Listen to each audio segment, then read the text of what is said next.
Alright, so this is going to be my review of Voltron Legendary Defender Season 4. And yeah, since it just came out today, if you guys don't want to be spoiled on anything, because there are some spoilers here and there, but nothing well, maybe one or two things major at most, but really it's more towards the end. So, but if you don't want to be spoiled on anything and want to go into this season with fresh eyes open, I'll give you guys a couple seconds to back out now. Okay, I'm guessing if you're still here, you want to be spoiled, so here we go. Yeah, now, for those who don't know, Season 3 was supposed to be 13 episodes long, but because of fan demand, that's why we only got 7 episodes last season, and Season 4 was only 6 episodes. It's just the third season divided into 2 parts, really. I gotta say it shows, because this feels really disjointed. If this was one big cohesive season, feels a little more disjointed, but yeah. This, like I said, is only 6 episodes long, because like I said, it was supposed to be part of Season 3, but they were like, fuck it, let's just do the 7 episodes we got done now, post those, and then we'll do the next one, the other 6 later. So yeah, so the big thing here is that, couple major things. First off, the whole thing, I guess, I'm also still saying that that's not Shiro. I'm still saying that the Shiro we have now is still not our Shiro, because he just, also, man, did Shiro just become wooden. Again, this kind of leads to the whole thing, but that, yeah, this is maybe not our Shiro, because, yeah, this man, he is just wooden, he is very, just annoying at points, and also, man, these 6 episodes were just kind of the big thing is right out the gate is that Keith is now working with the Blade of Marmora because he wants to know more about his past. And he's doing more covert op missions, and unfortunately that's cutting into his time with Voltron. And the other paladins are like getting pissy at him for not helping out at a demonstration of Voltron. And what happens, I mean, yeah, it does kind of happen where Keith's not around to pilot the Black Lion, and Shiro gets the Black Lion again. Well, quote-unquote, Shiro gets the Black Lion again. But yeah, that's really only it. And keep in mind, Keith, when he wasn't doing the demonstration, was on a covert op mission with the Blade of Marmora, and everyone's getting pissy at him like, oh, you don't care about the team anymore, you're supposed to be the leader. Yeah, the whole thing about Keith being the new leader of Voltron, yeah, that's now thrown under the bus. That is so great that we put that out here, and it is instantly gone. It is just, boom, gone. I guess it's over, but maybe it'll come back in the next season, I don't know. The other thing is that Keith eventually leaves to join the Blade of Marmora fully, as full-time, and he's not even acknowledged. No one's like, man, I wish we could have worked things out with Keith. No one's like that. Everyone's just like, oh, okay, whatever.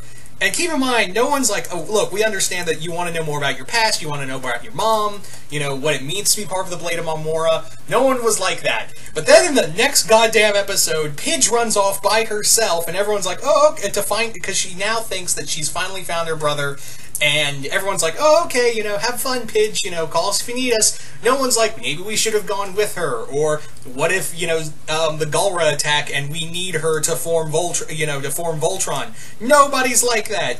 It is totally her going off to find, and everyone's just cool with it, whereas everyone got pissy with Keith for, not being there at all, for, I mean, I understand she wants to find her brother, but at the same time, Keith wants to find out more about himself. I feel like there's a double standard here, is what I'm saying. This is CW level writing, people.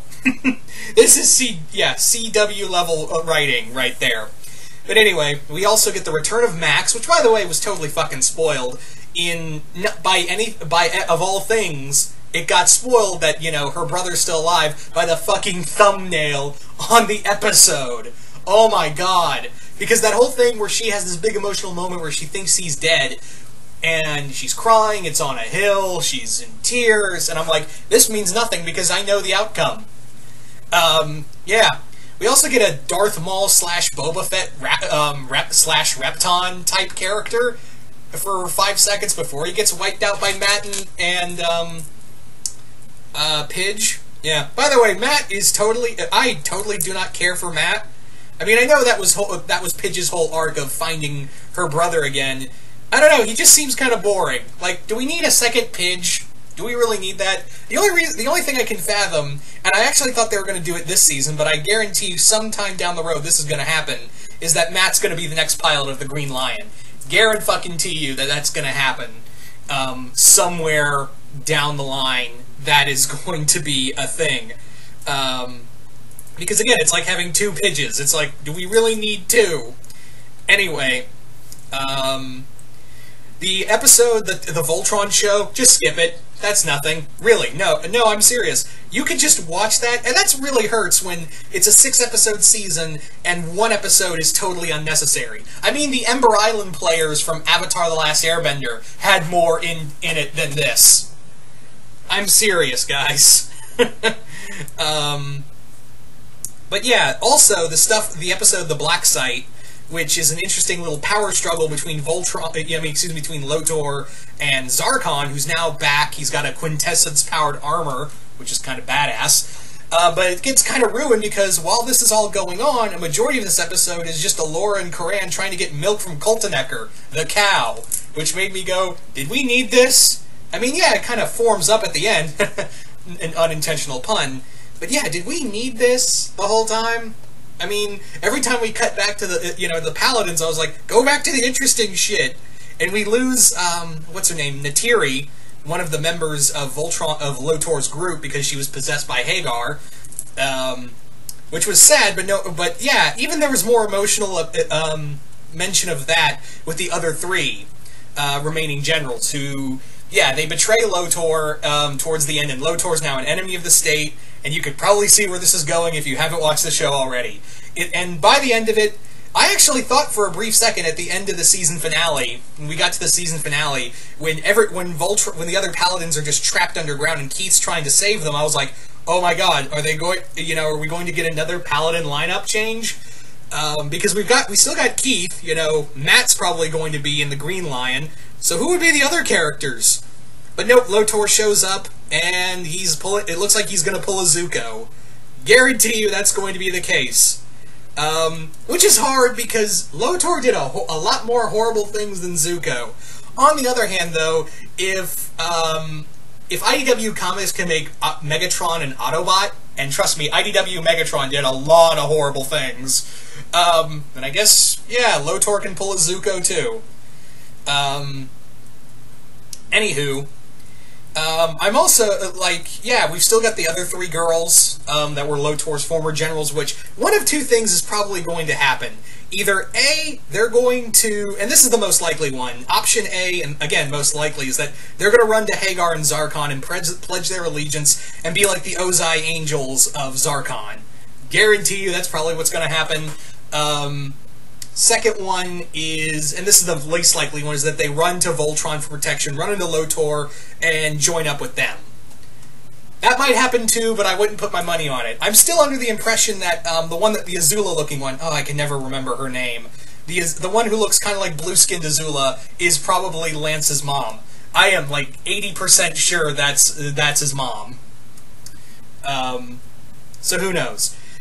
Yeah, so it was just kind of a decent season. Like I said, there were some things that annoyed me, and I feel like it would have been a little better if this was all just Season 3 on a whole, instead of being split up, because this feels kind of wasted. But anyway, that's just me. So you guys tell me in the comments below, what did you guys think of Voltron Legendary Defender Season 4? Still, I thought it was okay. I didn't hate it, but I thought it was okay. But you guys tell me in the comments below, what did you guys think of it? Did you guys like it? Did you guys hate it? Comment below, let me know. Once again, hope you all enjoyed this, and I'm out.